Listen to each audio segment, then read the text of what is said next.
Bonsoir à tous, bienvenue. Le président de la Confédération africaine de football, CAF, a été condamné à l'interdiction d'exercer toute activité relative au football pour 5 ans par la chambre de jugement de la commission d'éthique indépendante de la FIFA. Ahmad Ahmad est notamment accusé de détournement de fonds. Et puis on s'intéresse ce soir à ces passionnés qui ne peuvent se passer de la compagnie des chiens, autrefois chosifié sous nos cieux, l'animal de compagnie le plus fidèle, de plus en plus protégé, entretenu. Aujourd'hui, certains ont même recours à des spécialistes pour assurer leur épanouissement. L'actualité liée au football, tout d'abord, ce coup de théâtre au sommet de la CAF. Le président de la Confédération africaine de football, Ahmad Ahmad, a été condamné à l'interdiction d'exercer toute activité relative au football pour 5 ans par la chambre de jugement de la commission d'éthique indépendante de la FIFA. Ahmad Ahmad est notamment accusé de détournement de fonds. Les précisions de Salif Yalekwe. La chambre de jugement de la commission d'éthique indépendante de la Fédération internationale de football association FIFA a sanctionné pour 5 ans Ahmad Ahmad, président de la Confédération africaine de football, CAF. Cette décision a été rendue publique ce lundi à travers le site internet de la FIFA. Selon un communiqué de presse, l'enquête qui a abouti à cette décision portait sur le comportement de Ahmad Ahmad, également vice-président de la FIFA, au poste de président de la CAF entre 2017 et 2019, sur diverses questions liées à la gouvernance de la CAF, dans l'organisation et le financement d'un pèlerinage à la Mecque Umrah, ses accointances avec l'entreprise d'équipement sportif Tactical Steel et d'autres activités.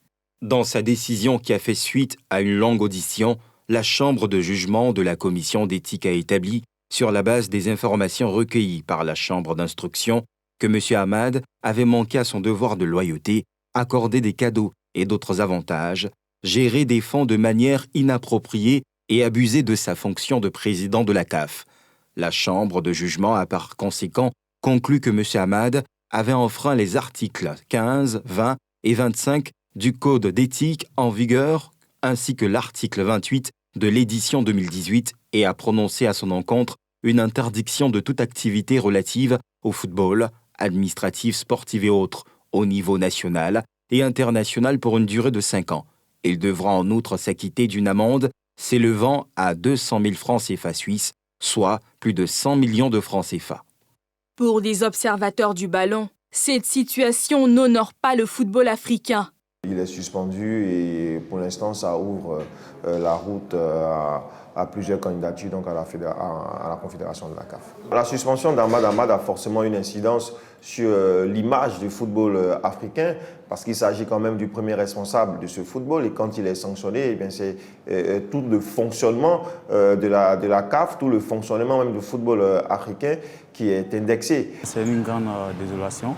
C'est quand même un président d'une confédération qui est suspendu comme ça pour 5 ans parce qu'on l'accuse de corruption. C'est un scandale pour moi.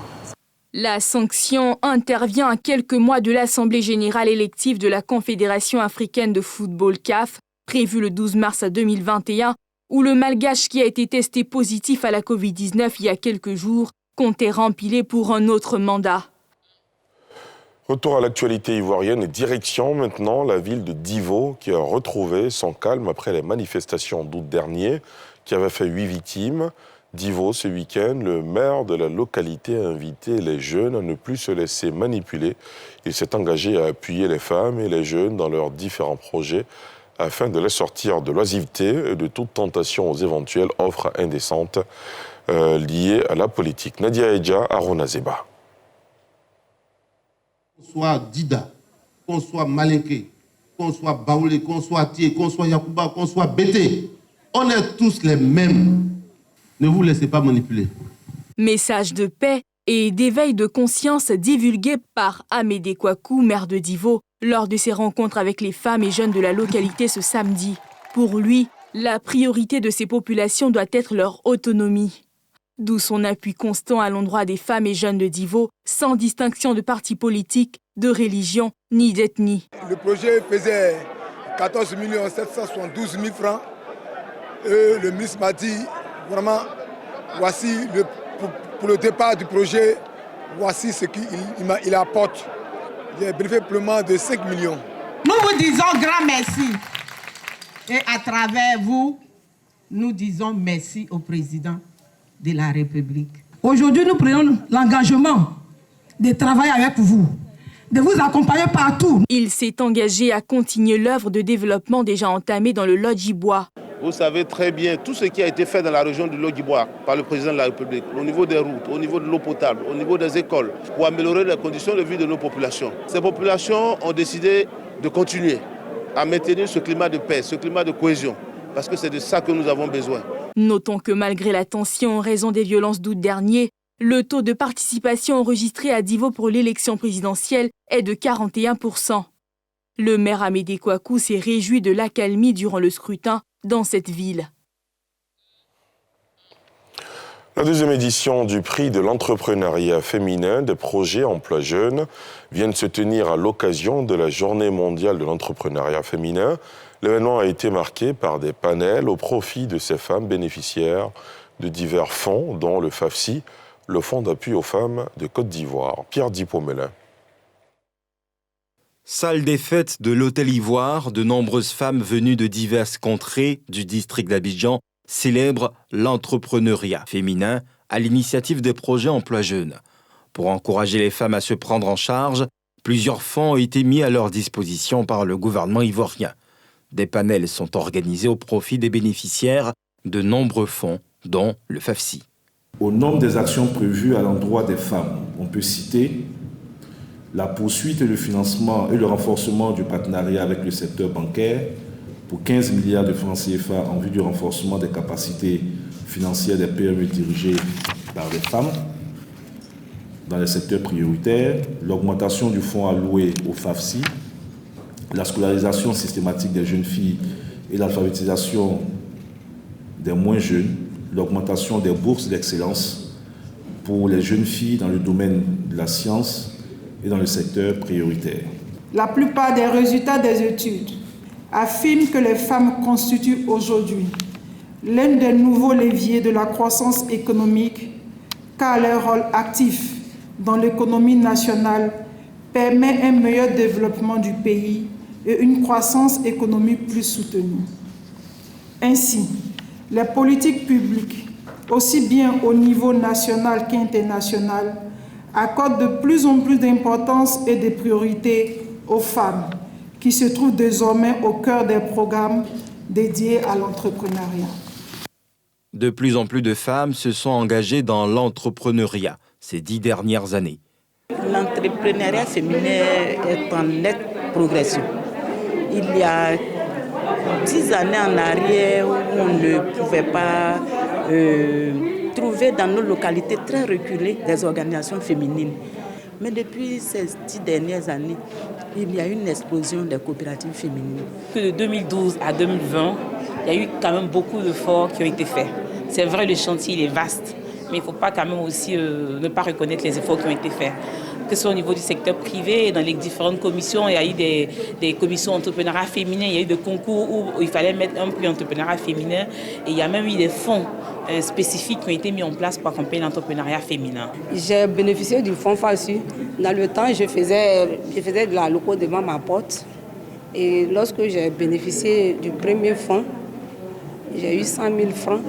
Ces 100 000 francs, je les avais mis dans le bois de chauffe. Je faisais le bois de chauffe que je livrais aux vendeurs de soukouya sur la route. Nous avons remboursé ce fonds-là en 5 mois. Et après ça, j'ai pris 300 000 francs. Avec ces 300 000 francs, n'ayant plus de l'espace pour faire le bois de chauffe, j'ai changé d'activité. J'ai créé une plantation de manioc d'abord, que j'allais prendre et je venais livrer. Une journée de l'entrepreneuriat féminin a été décrétée depuis 2014. Elle est célébrée chaque 18 novembre. Cette journée vise à soutenir les femmes entrepreneurs et mettre en lumière certains de leurs défis. Dans la commune d'Atekoubé, plus précisément dans l'enceinte de la cité Fermont, un ravin suscite des inquiétudes réelles. Les habitants qui voient avancer ce trou sont désemparés et en appellent à des mesures urgentes avant que le pire ne se produise. Plus grave, Une école maternelle dans la zone est menacée. Le constat de Salifi Alekwe et Harouna Zeba. Abidjan, commune d'Atekoubé. Nous sommes ici dans l'enceinte de la cité Fermont, une belle cité, avec un environnement agréable. Derrière ce décor, gai, une partie de la cité vit des difficultés. Ce ravin, situé entre la cité et le sous-quartier baptisé Tombé Mort, avance. Les fortes pluies de ces dernières années laissent de grandes traces, de quoi inquiéter les résidents. La route c'était goudron bitumé même. Jusqu'à ça passe devant notre maison, ça descend. Ils ont fait venir des machines pour décaper le secteur. Et c'est ce qu'ils ont fait quand ils ont fini. La même année, quand ils sont partis, la pluie a commencé et c'est ce qui a commencé à créer. Pour cet ancien président du syndic, nostalgique de la belle époque de cette cité, il y a urgence.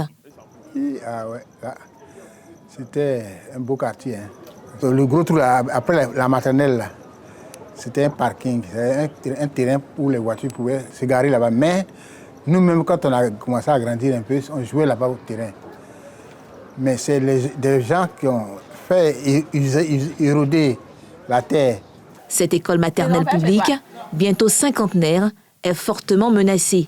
La première responsable des lieux n'a qu'un vœu, sauver ce centre d'éducation. Sauver cet espace qui accueille des bambins. Nous avons beaucoup de petits bobos.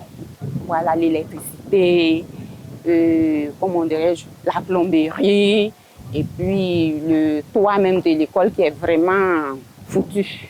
Votre clôture s'est effondrée sous le poids des ans. Avec ces grandes pluies, on a tous les problèmes. Et ce qui nous fait peur même, c'est l'avancée du ravin qui est là. Le ravin avance de manière vertigineuse. Voilà, donc vraiment nous lançons un appel, un cri de cœur aux autorités compétentes qu'ils viennent nous aider. Sinon vraiment on va perdre notre école. Voilà, or cette école-là est la seule à la cité Fermont. Ça nous inquiète même parce que, d'autant plus qu'il y a l'école maternelle de la cité Fermont qui est là, qui est en face de ce trou-là. Ce sont nos enfants qui sont là-bas, nos petits-enfants et autres qui sont là-bas. Donc vraiment ce trou-là, plus ça avance, l'école est menacée. S'ils n'ont pas vite fait quelque chose, plus tard, on n'aura plus d'école maternelle. Et même si ça va, ça va même couper la grande voie là-bas.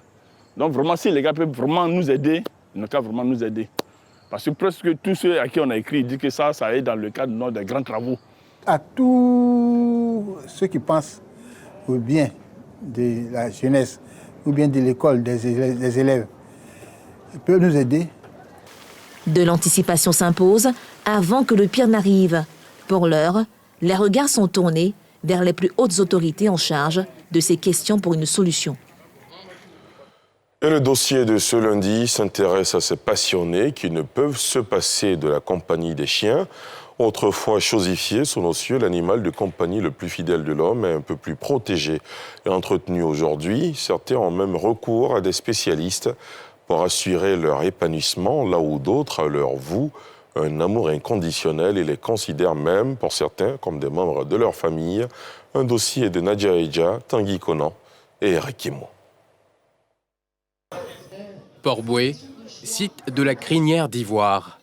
Nous sommes à un concours canin organisé par le comité des amis canins de Côte d'Ivoire.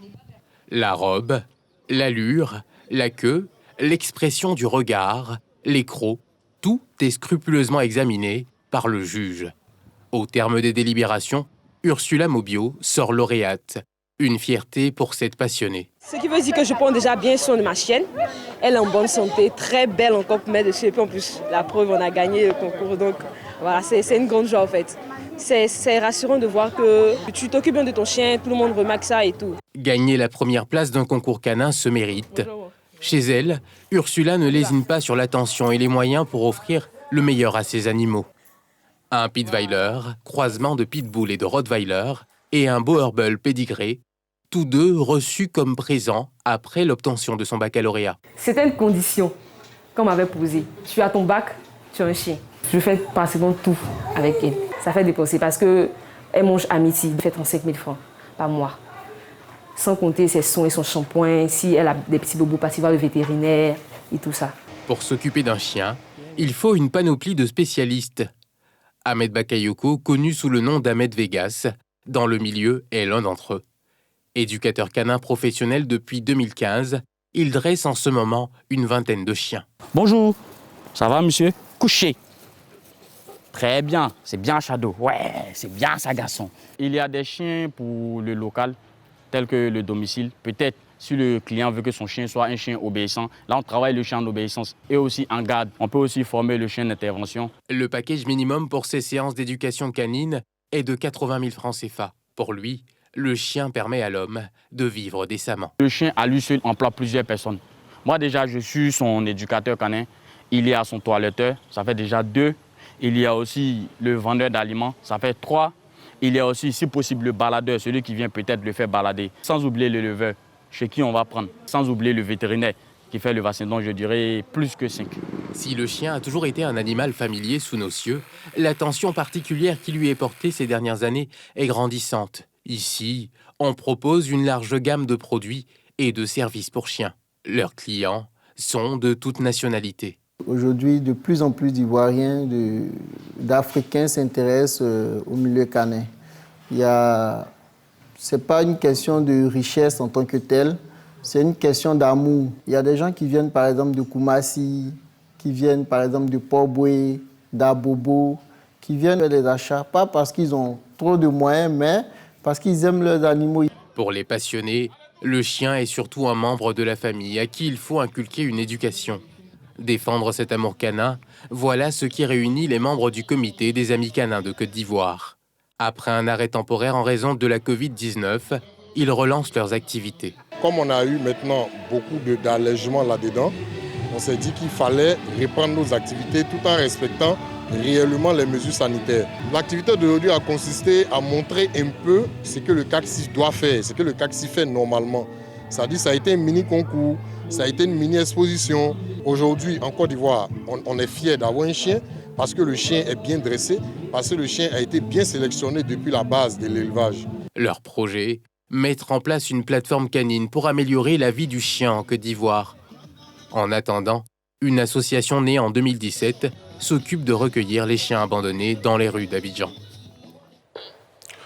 À l'étranger, au lendemain du vote, les Burkinabés attendent les résultats de l'élection présidentielle qui s'est déroulée dans un contexte sécuritaire tendu mais sans incident majeur. 13 candidats étaient en lice à Ouagadougou, la capitale du pays. Les habitants espèrent une issue paisible et un front commun contre les attaques terroristes qui troublent le pays depuis quelques années. Pierre Dipomela. Quelques 6,5 millions d'électeurs étaient appelés aux urnes au Burkina Faso pour un double scrutin présidentiel et législatif. Les résultats, dont la compilation a débuté dimanche soir, sont attendus pour les jours à venir. Si à Ouagadougou le vote s'est déroulé sans encombre, autour de 300 à 350 000 personnes n'ont pas pu voter dans les provinces en raison des menaces sécuritaires. Il y a plusieurs bureaux de vote qui ont été fermés à cause d'insécurité. Mais dans l'ensemble, vraiment, c'était bien passé. Roch Marc Christian Caboret, élu en 2015 et qui brigue un second mandat, fait figure de favori. Il est opposé à 12 adversaires dont Zéphirin Diabré, chef de file de l'opposition, et Eddy Komboigo, candidat du parti de l'ex-président Blaise Compaoré. Nous attendons les résultats, mais après les tendances, on a l'impression que le président Roch vient en tête et il va remporter au premier tour. Et vraiment, c'est bon pour la paix, quoi. Parce que si on doit relancer d'autres campagnes, ça va vraiment nous poser beaucoup de problèmes. Voilà, c'est ma vision des choses. Bon, il n'y aura pas de contestation comme ça. Oui. Parce que les Burkinabés sont très fatigués. Oui, ils sont très fatigués. Parce que l'insécurité, bon, il y a eu des morts d'hommes. Vraiment, on a subi beaucoup de choses, quoi. Donc, si les résultats sortent seulement, j'espère que vraiment, ils vont tous accepter. Bon, ce que j'attends vraiment, c'est d'avoir que mon président soit élu. M. Roch Marc Christian Caboret. Politiquement, cette présidentielle paraît la plus ouverte de l'histoire du pays. Les opposants ont annoncé qu'ils s'uniraient derrière celui arrivé en tête pour le deuxième tour. Un cas de figure qui serait une première au Burkina Faso. Et c'est ici que prend fin ce journal. Merci de l'avoir suivi. Rendez-vous demain à 19h50.